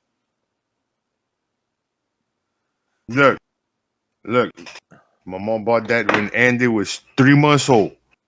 I've had that since 1962. Don't talk bad about me. Don't let me catch you trying to climb in that no ball. Let me catch you. Don't play in it. Don't play in it. Also, guys, there's chickens. Mama, your dementia acting up. That crib from 1928. So we're looking at 16, 17, 8, Canon 18. Look at 18. It's a mobile coupe. They got the golf caddy wheels on it. They got a golf bag at Goodwill so they could get the wheels to put on the caddy for the chickens. Them's the big wheel lawnmower tires off the back of the lawnmower that don't work no more. Yup. And then you get to number 20, which I feel like could be a horror picture if you just if you colored it right or put sepia tone over it. Throw Cthulhu out there in the background, but let's be fair. Cthulhu come to Louisiana, it's gonna get ate. He ain't got the right kind of motor on that boat. He need a Go Devil. Look, wait. What number is that? Number 20, number 20, like just edit Cthulhu in the That's a background. Johnson 100. You ain't never gonna find a better boat motor for a little 14-foot aluminum boat ever in your life. That ain't important. You ain't gonna talk bad about my little Johnson 100. Do you see the drone in the background that was getting the photo from the other side? That's a duck. Is that a duck? It looks like It's an a X. duck. It looks like an X to me from here, but Boy, don't talk back to me. I know what I'm talking about. That's either a duck or a 747 way off in the distance. And then you got the Right. tree that has a note that says you cannot put a catfish trap on this one. Man, no. And when you don't want the chickens to get caught up in the trot line. But they an eagle in that picture too. Now, looking at number 22, somebody's fence didn't survive something. No, that's the canal. You can't go in the canal. That shell that put that up. They put that out around by 1974. That's a shipping lane for a platform that's out back there. You go down to Ticoon's Ticoon's Inlet. You make a left by the locks. And there's a little platform up there. Why does it have to look like somebody has a sunken fence? Man, it's a hurricane fence. What you think? What the shit's supposed to look like? Okay, now 23 is pretty good. 23 is pretty. I might have to save this image to throw in the background for other shit we do, because that is a very nice image. But VRBO would sue me. They a couple big gators on the left hand side underneath that water. Look at all them bubbles. No, okay, I take that back. 24 would be the one I use. I absolutely love cypress trees with all the Spanish moss. Don't bring that Spanish moss. Don't bring that moss into my house, boy. You get all the grimmies in it, and then all the Tatars that live in that moss. I'm gonna have you gonna give me roaches. Okay, I have another one I could show y'all, but we're running long, and I think we ended on a good note. I do not need to show you another rustic New Orleanian cabin. Because, hold on. Now this one, I got to say, from the pictures and everything, it might be worth $141 a night. Well, if multiple of us went in on that, I think it'd be good. Because I think it sleeps a number, but... Okay, so this one I'm not going to show you. You know the spiral corrugated sewer tubing? Or ditch tubing? Yeah. They use that to be the neck and base of bar stools that are tractor seats. Stupid. I don't actually like it as is. I would not put it in my house. But I actually like the craftsmanship because somebody actually did do the goddamn welding for it. That'll be one. Oh my god. You know what? Let's see what happens if I change this. Is it nope? I'm gonna copy this link and save it because I'm eventually gonna show y'all because someone did a travesty. They have a concrete bar top mixed with a live edge pine bar. We're everything else is in it on such a good note, guys. I cannot make y'all look at this, but we eventually will. Shit's over near a bridge in New Orleans. Oh, you're going to show me that you were cooking hamburger, chicken, and sausage? Fuck you. Anyway, I'm not going to make y'all look at Bayou Chateau Cajun Oasis pet friendly downtown. That is its name. 1 full bathroom, 2 bedrooms, sleeps 4. So I'm not gonna. They're not even trying with the names and shit. You gotta love it. Dude, it's like every goddamn YouTube video where it's like ultra most best secret is fortress it built in the woods. Which apparently Cambodia, fun fact, I guess this would be one of the last things we say before we go over recommendations. You know all those like Mr. Bo's wilderness survival type shit videos? Where it's like buff, shirtless dudes from Southeast Asia building the most elaborate underground whatever using sticks and like slightly sharpened spades. Lo and behold, it's fake. Yeah. Yeah, we all knew that. But apparently Cambodia has put a possibility that their wildlife enforcement agents can shoot you dead if they catch you doing that. Because the number of people that build 4 projects in one area over a course of 4 months and then abandon it are doing devastating damage to the rainforest in places like Cambodia and Laos. Apparently not Vietnam, because Vietnam apparently does not takes umbrage with that.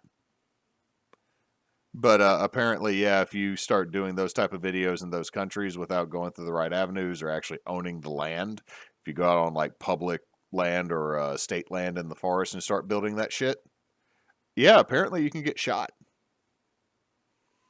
And I have like little to no pity because it's like, yeah, you pulled a backhoe out there and then you like had a big, huge like 100-gallon or not 100, but like 1,000-gallon tank, and then you use that like, oh, we piped water in from a river, and I'm like, no, dude, the river is brown as fuck, and Water blue, ball. That water clear. That water chlorinated. Also, where's your drainage for this like pool that is 10 feet below the surface of the ground? Where it go though? When you use your cement to make a pseudo wall for it. This is about to become a dystopian horror film, like looking at what was left 2 months later after you left. Yep. Anyway, what recommendations do you got for anybody, Cannon?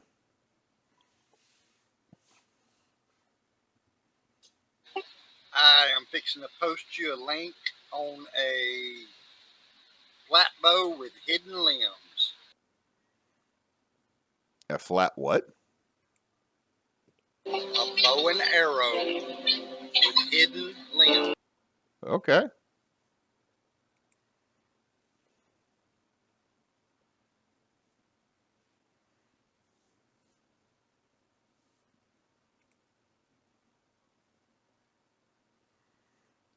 I will have to watch that one. The audio will not be picked up on the stream. But let's see. Canon posted another thing. All students need to know how to use this.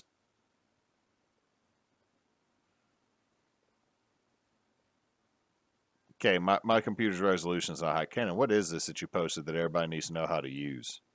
That's a post hole digger. 48-inch post hole auger that you go down 48 inches with. It cuts a 6-inch hole. Yeah, everybody needs to know how to use that, or at least know how to use the other version of a post hole digger. This one way better. You ain't got to be knocking it all down into the ground and then trying to pinch it all out.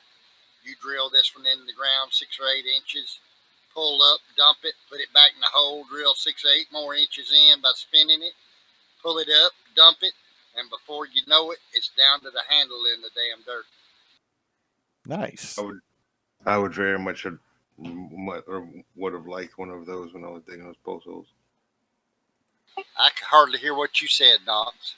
I would very much have appreciated to have one of those when I was digging in post holes. Also, looking at this picture, I'm going to go ahead and say those lops you got behind you, those lop shears.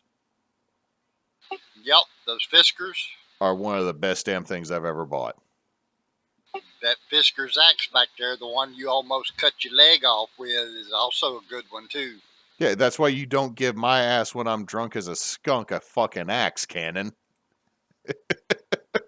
I didn't give it to you. Who did?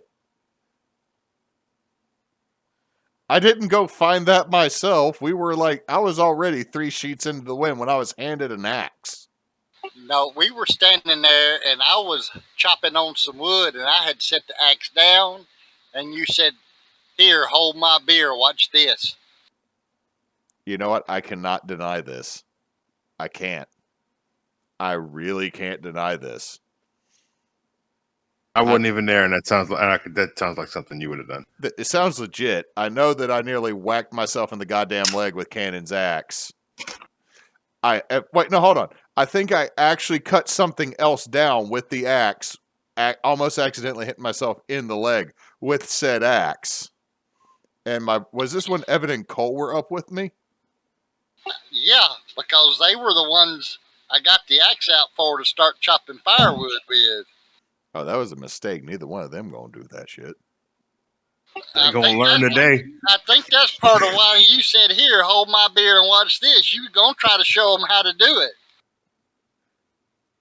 Yeah, I'd also been there for over 12 hours drinking. Some responsible adult, the most adulty adult there, should have said no. Or when the most adultiest adult there thinks it's funny, he's not going to. No, this is Or fair. when the most adultiest adult there thinks, "Hey, let him learn from experience." This is the problem when the most adulty adult is way more adult than you can adult. Therefore, they think it's fucking funny. Yep. I'm getting to that point with a lot of things. Like when I hear a 26-year-old say they're adulting, I'm over here going, keep trying. Not yet, you ain't.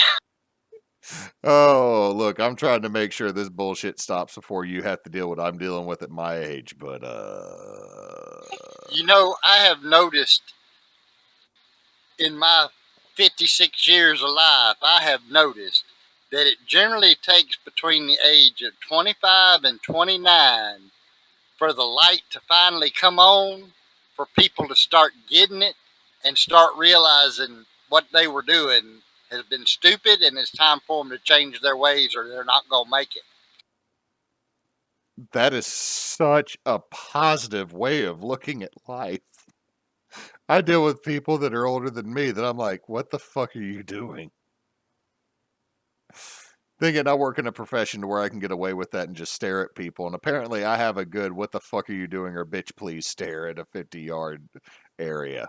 So Canon posted up a video crafting an iguana flat bow hidden limb. So it's a collapsible bow. Yes, it's a collapsible bow that the limbs are hidden on when it's in carry mode. I'm going to watch that when I get off of this because I'm going to be editing video for some other, or posting video for some other things. But Yeah, that actually that looks really nice. What type of wood did they use? I honestly don't know. It's some kind of exotic hardwood. It looks kind of similar to sapele, but it's not. The grain structure's wrong. Yeah, I noticed that too. Fucking nerd. Fuck off, Kyle. He says as he is currently making jewelry because he's bored. Yeah. Before I go to bed, I'm gonna hit the straps for that quiver with Mop and Glow. But Nox, what do you got to recommend to folks? Now for something completely different. I recently started watching wrestling again. And specifically the AEW, All Elite Wrestling. Is that the new one that has to do with the Tiamat pants? I think I know what you're talking about, and I think the answer is yes. But through that, through my feed, it has come one of the wrestlers by the name of All Ego, Ethan Page. His pastime is toy collecting and figure photography. And his YouTube channel I've been pretty much just rapidly consuming because it's a bunch of wrestlers that go into all these retro toy shops and stuff like that, and find and look for things to expand their collection. And it is highly fascinating and super entertaining. And that's legitimately probably the only real thing that I've been watching. It's been a long week. Next week's probably going to be a long week as well. There's just a lot of stuff going on, so it's a lot of sit down and put mindless entertainment on.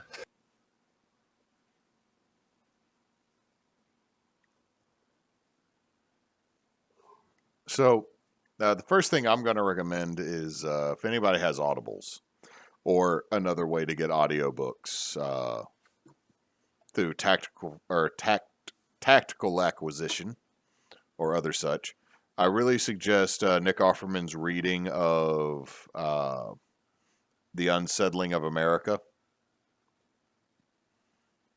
because the book was written in the 60s, it was updated in the 80s, and it was updated in the early 00s, and apparently every problem with farming in, well, more than my entire lifetime right now, are still the same. Large industrial farming versus sustainable smaller farming. It's by Wendell Berry. And I suggest folks listen to that because it's a really good book, and I wish it's what we could actually do.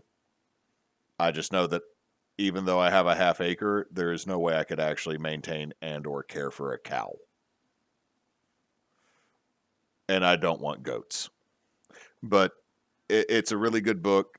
It mentions a lot of things that I think Canon, Nox, and I have already kind of echoed about, the difference between knowing where your food comes from, the treatment of the land and of the crops that produce your non meat-based products, to where you actually can deal with it, and also the effects of what was a small-scale economy that worked in farm communities that doesn't now, because nobody has a farm in that small town anymore. It's all owned by one big company or one big farmer. The other one is I've started watching a channel called How Ridiculous with Vincent. He calls it the Goofies. It is 3 Australian guys that do ridiculous, dumb stuff. It's like Jackass if it was wholesome. Like, they dropped a gremlin off of a 45-meter tower onto a giant 8-foot tall axe blade to see how does the car react to falling 45 meters onto a giant axe. They also have gone to Lucerne, Switzerland a couple times because there's a giant viaduct dam. And they throw stuff off of that, like, I'm going to see if I can shoot a basketball off of this 150-meter tall dam and can still make it in the hoop. And one of them actually did it and got a Guinness Book of World Records. Like, they are goofy, they are stupid, they mess with each other, but it's like always positive and it's just ribbing and teasing. So it's like I'm watching an actual super positive show where they're doing goofy stuff on my child. Like, they dropped 1 million ping pong balls from 300 feet in the air to see if they could get one in a cup. The answer is no. Because I think I've seen some of their videos. They're really decent guys. They're also friends with something called like there's a guy out in Texas that does a bunch of like gun stuff, and like a lot of people are like, oh, he's so irresponsible. Then like he has another video where it's like him actually cleaning, stripping, and maintaining all of his weapons, and talking about how you have to safely store them, safely store ammo, and what you have to do to have a well-maintained firearm. Which Cole showed me him. I'd have to go look. They're friends with that guy, and I can't remember his name right now. But it's like, Cole's like, oh, I bet you won't like this guy because he does this with guns. I'm like, is he responsible? And then all of a sudden, there's the video Cole clicked on is the dude actually talking about how you strip down, clean, maintain, and store correctly firearms, and what procedures you have to go through to in the state of Texas to get certain firearms. Like, he's not just like, oh yeah, 50 cal, woo. It's like, hey, yeah, this is a 50 cal, and it does really cool shit. Watch me blow up this thing with it. But this is also how you take care of the weapon. Which means I absolutely love that dude because, you know, he's a responsible gun owner. So, yeah, it's How Ridiculous and then The Unsettling America are the two things I really recommend right now. There was another channel I was watching because right at this point, the older I get, the more I support anybody and everybody growing at least some, if not a large portion of their own food. Everybody should know that skill. The goal ought to be you can grow enough food to replace one meal on your table a week to start out with, and then start building from there. Do y'all still got all your spices going, Cannon? Yep. Good. Because I know that makes Jake happy. Oh, he's out there every day, twice a day, watering and cultivating and weeding and tending the garden. I mean, being a chef, definitely. Also, he posted a while, or sent me a message a while back, or is he actually running a Radiant Citadel campaign right now? Is that the newest one available on Roll20? I think so. Yes, he got all the documentation for that, and he started up a campaign with it. Nice. I think that's everything, guys. I mean, we've gone almost 2 hours. It's one of those that it's like I don't want to end the stream because it's us actually hanging out and talking, but I've got one more thing. okay. If y'all just want to zone out and watch something that you wouldn't think's cool as hell, go to YouTube and look up drain clearing. Yeah, I've seen this. I've seen some like of that the stuff. guys that like clears out the beaver dams and like the 3-foot no. culverts.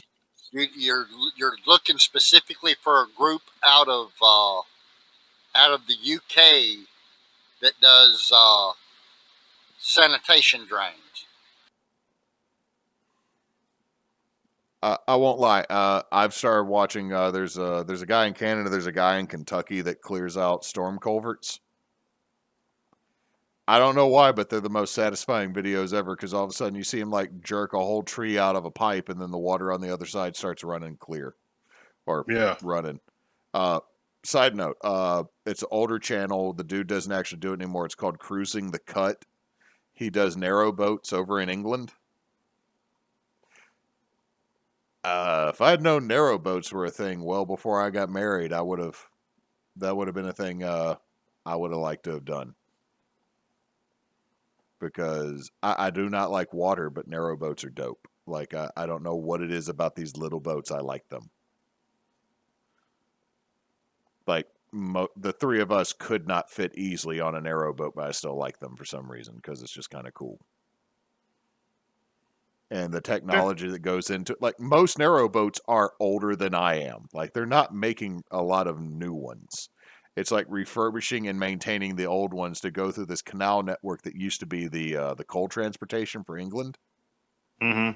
And now it's just like, hey, I'm in my 50s and I retired early, and now I'm going to live in the equivalent of a tiny house that moves around the country. And they're super cool.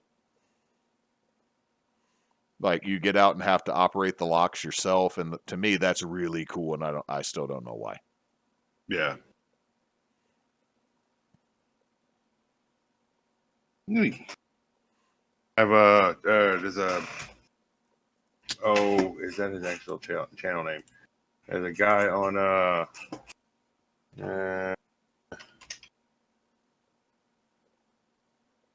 his channel name. It is in fact is there's an Aussie guy speaking of things that are fascinating that you just get sucked into. There's a guy on YouTube by the name of Gavin Weber.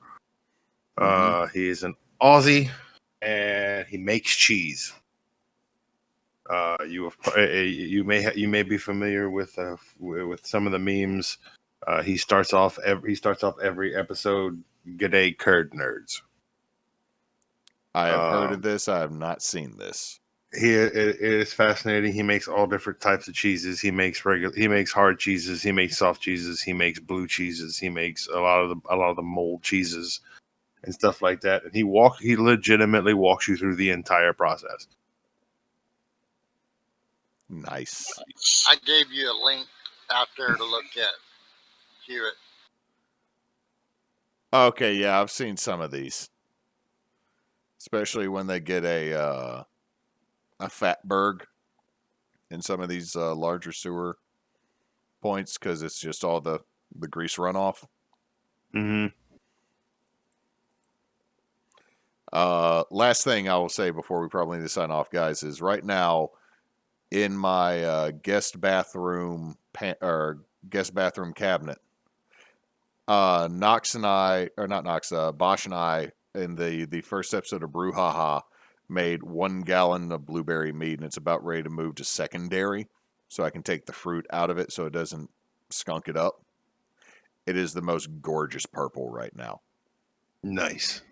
And today, like I told you, because I had that stress headache, and it's like I couldn't sleep, I had to actually do something. I have a thing of lemon green tea mead that I made today, and it sounded good. So Emily also bought a 3-gallon pot, so now there's literally a cauldron I have to make meat in. So I'm pretty set. Like legitimately, I'm a happy Hewitt because now I'm not gonna make 3 gallons of mead currently, but the option's out there. So when I come down in March to Lafayette, there's probably going to be several mason jars full of mead. Nice. Not gonna complain. I'm probably going to bring some of my older stuff. I hadn't been able to make any recently. It's just too hot where I have to store it at for it to. It would ferment, but it's just too hot where I can store it at. I think to make a good mead. We need to build an apiary on your property, Cannon. Isn't that the right thing? I have plans of a wine storage cellar above ground that's going to be 8-inch walls with 8 inches of insulation and its own air conditioning to be able to keep a room cool enough to store it in properly. Also, I eventually will need to bother you for a scuffadine cutting. I got plenty. Yeah, myself actually. Once we get everything sorted out, I'm planning on putting a probably a chicken at first a chicken wire trellis up for the blackberries that I have on the property, and if I could get some scuffadine up there as well, that made me just happy. You still got mulberry cuttings available?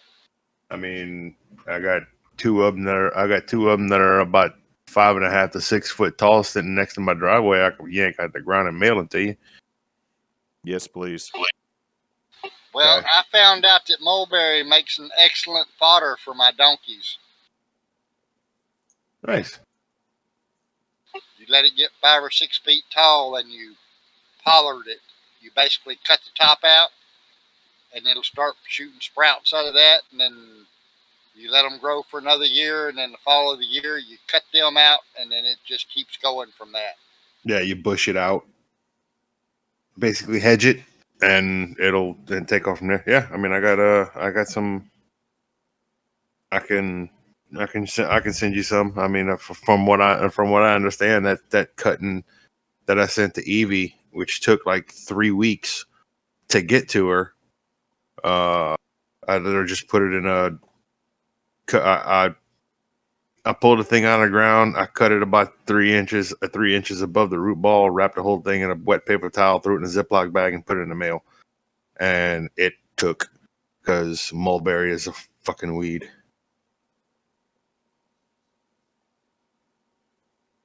Yep. I actually ordered some willow that were sent to me the same way, and out of I think I got 14 cuttings. I ordered 10. I think I got 14. None of them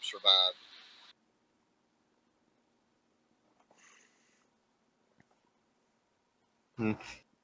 Let's see. We are, like I said, we're sitting at we're over 2 hours. Knox, would you do us the pleasure of sign off? Appreciate y'all hanging out with us, and hopefully we were educational and ultimately entertainable. Hope you enjoyed yourselves, and until next time, folks, don't let your meatloaf